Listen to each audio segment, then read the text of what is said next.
Bonjour à tous, j'espère que vous allez bien. Aujourd'hui, on se retrouve pour une nouvelle vidéo analyse sur Maroc-Madagascar, le premier match de préparation de juin pour la Coupe du Monde. Et pour ce faire, je vais prendre l'angle d'analyser les situations de centre de l'équipe nationale du Maroc. Avec Saibari en faux neuf, ça permet de se poser des questions sur la présence dans la surface des joueurs marocains, comment attaquer sur situation de centre avec un joueur qui n'est pas un neuf de formation mais qui joue en faux neuf, et toutes les problématiques que cela va comporter. Donc, on a dans un premier temps la première situation. On va avoir un centre à mi-distance en cloche.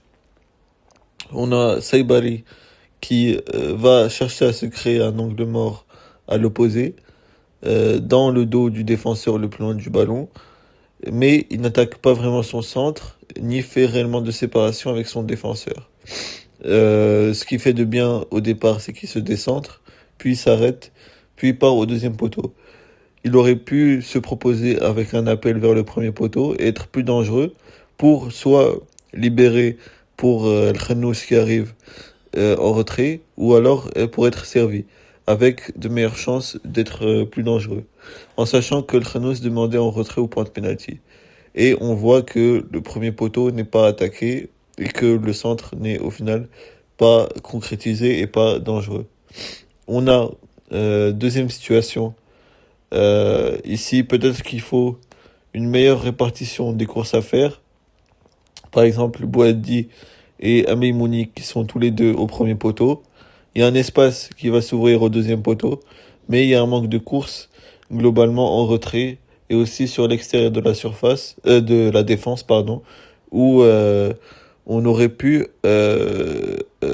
utiliser la fixation des offensifs marocains, par exemple le 6v5 ou le 5v5, pour permettre à l'attaquant marocain qui est le plus loin du centre de recevoir au deuxième.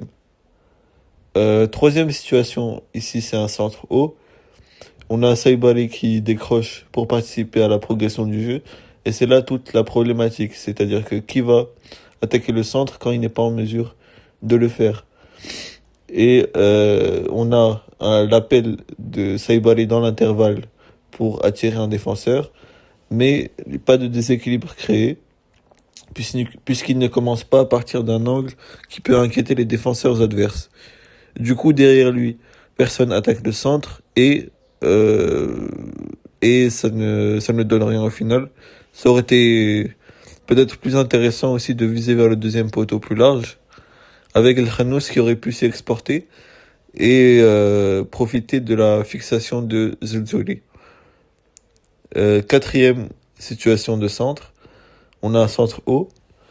Cette fois-ci, on n'a pas de mouvement de séparation de Saibari comme il a pu le faire plus tôt.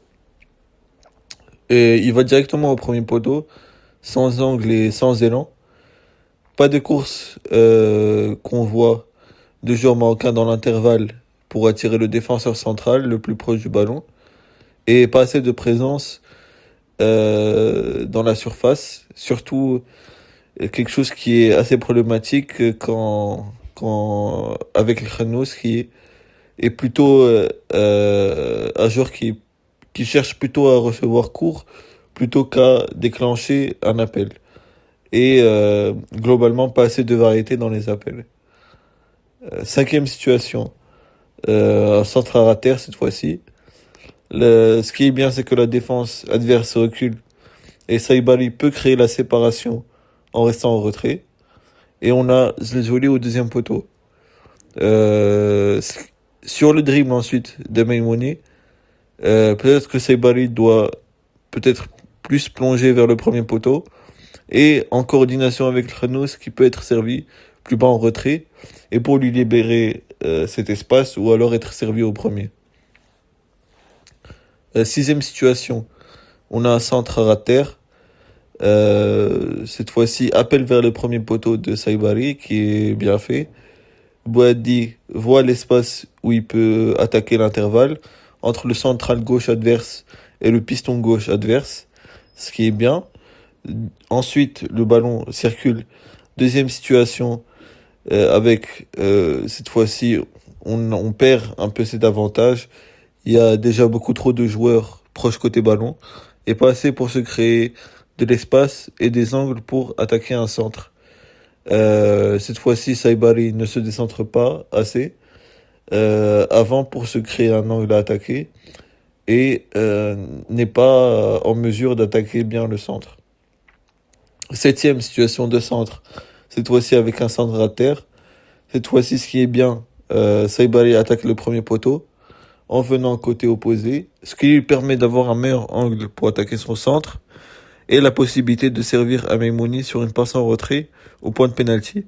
On le voit très bien là, avec le mouvement initial de Saibari qui a attiré des défenseurs et qui fait reculer la défense de Madagascar. Huitième et dernière situation, on a cette fois-ci un centre à mi-hauteur. On voit que Saibari commence dans l'angle mort du central adverse, le plus loin du ballon, et donc un meilleur angle pour attaquer ensuite son centre. Ce positionnement perturbe son vis-à-vis, qui ne veut pas avoir de contact visuel sur lui et le ballon en même temps, ce qui va profiter pour d'autres joueurs marocains. En gros, le défenseur adverse doit faire un choix, soit continuer d'avoir un champ visuel sur Saibari et potentiellement se faire doubler devant lui, ou alors regarder le ballon et potentiellement se faire doubler dans son dos. Et c'est là où peut surgir de plus bas une course comme celle de Mazraoui avec son appel vers le premier poteau. Et là, c'est tout de suite plus dangereux dans les deux situations où le centre est distribué, que ce soit au premier ou au deuxième poteau, et aussi avec l'appel de Boadi au départ qui peut gêner dans l'intervalle. Donc voilà. Donc en conclusion, on voit bien la problématique d'avoir un joueur qui joue en faux neuf, mais qui nécessite des adaptations autour de lui et pour lui-même pour pouvoir profiter de ce qu'il apporte en tant que faux neuf dans la surface de réparation. On voit que il faut du travail sur premièrement les déplacements de Saibali pour être plus pertinent pour attaquer la surface et que ce soit être servi ou permettre à ses coéquipiers d'être servis en libérant des espaces. Dans un deuxième temps, on doit avoir beaucoup plus de variété dans les déplacements des joueurs dans la surface, avoir plus de répartition pour avoir une meilleure présence dans la surface et pouvoir inquiéter l'adversaire. N'hésitez pas à me dire ce que vous pensez de mon analyse, de ce que vous pensez de l'apport de Saibari et de ce que peut améliorer ou apporter ses déplacements dans la surface. Et voilà, n'hésitez pas à liker cette vidéo, à vous abonner si cette vidéo vous a plu. Et on se retrouve pour une analyse très prochainement. Merci beaucoup.